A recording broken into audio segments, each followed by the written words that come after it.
예. 먼저 이 얘기부터 만나보도록 하겠습니다. 네 번째 코로나 재난지원금을 어떤 방법으로 국민들에게 나눠줄지 국민들도 관심일 수밖에 없습니다. 그런데 이를 두고 오늘 국회 기획재정위원회 전체회의에 참석한 홍남기 경제부총리가 야당 의원들과 정면 충돌했는데요. 저희가 화면을 준비했습니다. 전 국민을 드리는 것은 신중하게 생각해야 된다는 것이 제 생각입니다. 그럼 반대한다는 걸로 이해하면 됩니까? 의원님, 그렇게 질문하지 마시고요. 다음 주경부터 저는 그러한 질문에 답변하지 않겠습니다. 상임위가 처음인 것 같은데 우리 부총리님 그 답변 태도가 그게 뭡니까? 여당한테는 여기서도 터지고 저기서도 터지고 와서 여기서 부풀이하는 거 이거는 짓고 여기는 지금 국민들을 대신해서 지금 질의하는 자리예요. 그렇게 말씀하지 마십시오, 의원님. 지금 홍보하는 겁니까? 어느 정도 수용이 된 거예요? 아니면 결정이 된 겁니까? 지금 제가 다시 말씀드리지 않습니까? 당에서 수용을 해주셨다고요. 당에서 수용했다고 지금 확정적으로 제일 처음에 대답 안 했잖아요. 지금 싸우려고 왔어요? 지금 저보고 2차 추경, 3차 추경 하려냐고 물어보면 재정을 맡고 있는 입장에서 그렇게 말씀드린 건 당연하지 않습니다. 부총리 그만두셔야죠. 부총리님. 부총리님이 제일 처음에 소신을 밝히다가 이 농수상이 끊어버리고 밀리고 그다음에 피디들 국민들이 궁금해하는 분들을 물어보는 거예요. 그런 식으로 질문하지 마십시오. 다 국민들이 보고 있습니다. 예. 화면이 이렇게 길었는데 눈을 뗄 수는 없었습니다. 장혜철 평론가님.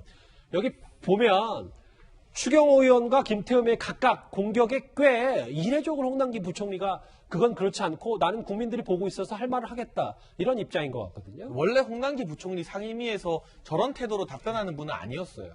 저는 이런 식의 답변 태도 홍 부총리 이후로는 처음 보는데 최근 들어서 여당과 여러 가지 이 재난지원금 문제 그리고 뭐 이 손실 보전 문제 각을 세우는 게 자꾸 부각되다 보니까 야당과도 내가 각을 세워서 내가 문재인 정부 사람이다. 범여권의 사람이다라는 것을 인식시켜줄 스스로 필요성을 느껴서 좀 과도하게 예민하게 반응하는 것은 아닌가. 정치권 일각에서는 홍남기 부총리 다음번 지방선거 강원도지사 차출 이야기도 심심찮게 나오고 있잖아요. 그러다 보니까 내가 이 정부 안에서 지나치게 이 반여당의 이미지를 가지는 게 부담스러워서 저는 의도적으로 좀 예민한, 과민한 답변이 나왔던 것 같고요. 결과적으로 태도 논란을 떠나서 컨텐츠가 중요한 건데 그래서 이 4차 재난지원금 선별이지만 10조 원 넘게 하자고 지금 여당은 주장하고 있거든요. 그 10조 원 넘어서 추경을 한다는 건지 만다는 건지.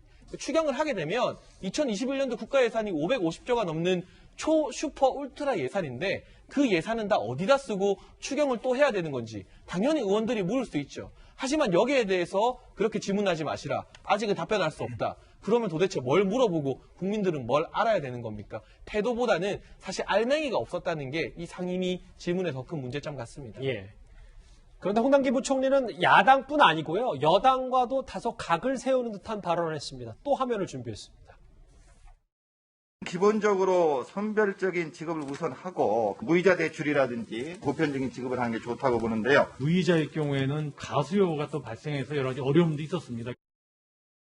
일부 지자체에서는 이제 무담보 1% 초저금리 대출을 지원하고 있는 사례도 있고요. 1.5% 금리가 너무 부담이 돼서 못 빌리지는 않는 것 같습니다. 사실 무이자면은 그냥 받아두면 되거든요. 불필요한 사람들도. 결국 여당의 여러 가지 그 얘기에도 곳간지기는 고가를 생각할 수밖에 없다라는 취지입니까? 좀 어떻게 봐요? 제가 볼 때는 아마 기재부 출신으로서 기재부 관료의 전통적인 생각들을 그대로 전달하는 거라고 저는 봐요. 그리고 본인 입장에서 제가 얘기를 하는 겁니다. 그게 옳고 뭐 틀리고 이런 문제를 얘기하는 게 아니라 본인 입장에서는 본인이 그 주관적으로 얘기하는 즉 줏대를 갖고 얘기하는 부분에 대해서 그걸 지키려고 하는 것 같아요. 그러니까 여야가 어떤 얘기를 하든 어쨌든 기재부 관료로서 본인은 할 얘기를 한다. 이런 이미지를 만들고 싶어 하는 것 같아요. 그리고 어느 한쪽의 편을 들게 되면 양쪽이 공격을 받게 되는 거잖아요. 예를 들면 여당의 편을 들든 야당의 편을 들든 그렇게 되면 상대방의 공격을 받게 되니까 나의 원칙은 이거고 이건 지켜나갈 것 같다. 정치권이 아무리 흔들어도 기재부 관료로서의 자세는 그대로 가겠다. 이런 마이웨이 행보가 아니겠나 이런 생각이 듭니다. 알겠습니다. 영상으로 홍남기 부총리의 말들을 좀 만나봤는데요. 돈 얘기가 나왔으니까 이 얘기도 짧게 언급을 해보겠습니다. 우리가 대략적으로나마 알고 있었던 게 코로나 백신 접종은 무료다 이거였는데 그런데 정부가 그 가운데 70%를 국민건강보험 재정에서 조달하기로 잠정 결론을 내리면서 정부의 발표가 거짓말 아니었냐는 지적이 동시에 나오고 있습니다. 다음 달이면 백신 접종을 시작할 수 있습니다. 전 국민이 무료로 접종받을 수 있도록 하겠습니다. 당시에 대통령이 신년사에서 저런 언급을 했었는데요, 이현정 의원. 네. 근데 야당의 주장은 이건 것 같아요. 아니, 내가 낸 보험료 우정하는 건강보험료 제정해서 코로나 접종을 하면 이게 내가 지금 이게 무료로 맞는 게 아니라 돈 내고 맞는 거 아닌가? 그럼 나라가 좀 아꼈다가 무료 접종한다는 말은 거짓말이었냐? 뭐 이런 지적이 나오는 것 같거든요. 저는 정부가 하는 무료, 무상 이 이야기는요 정말 착시의 이야기입니다. 세상에 정부가 하는 것 중에서 무료와 무상은 없습니다. 다 국민들이 낸 세금이고요. 더군다나 지금 문재인 대통령이 원래 신년사에서 다들 신문 일면 톱 제목이 옵니다. 코로나 백신 무료 접종 이게였어요. 근데 지금 이제 이 보건복지부가 구상한 안에 따르면 전체 예산의 70% 약 3천억 정도를 건강보험 재정에서 충당한다는 겁니다. 그런데요, 건강보험 재정 같은 경우 충당한다는 게 이게 무슨 뜻이냐 하면 지금 아마 시청자분들도 매번 건강보험료를 낼 겁니다. 그렇죠. 지금 매년 건강보험료가 인상이 되고 있어요. 왜 그러냐 하면 문재인 케어라고 해서 문재인 대통령이 들어와서 많은 혜택을 줬습니다. 예. 혜택금을 줬죠. 그런데 그게 어디서 충당되겠습니까? 건보 재정이 지금 3년 연속 적자에 시달리고 있습니다. 이게 다 고갈되면 다음에 우리가 또 메꿔넣어야 됩니다. 그런데 이 무료 접종이라고 이야기를 하면서도 실제로 다 건보 재정에서 나가는 거예요.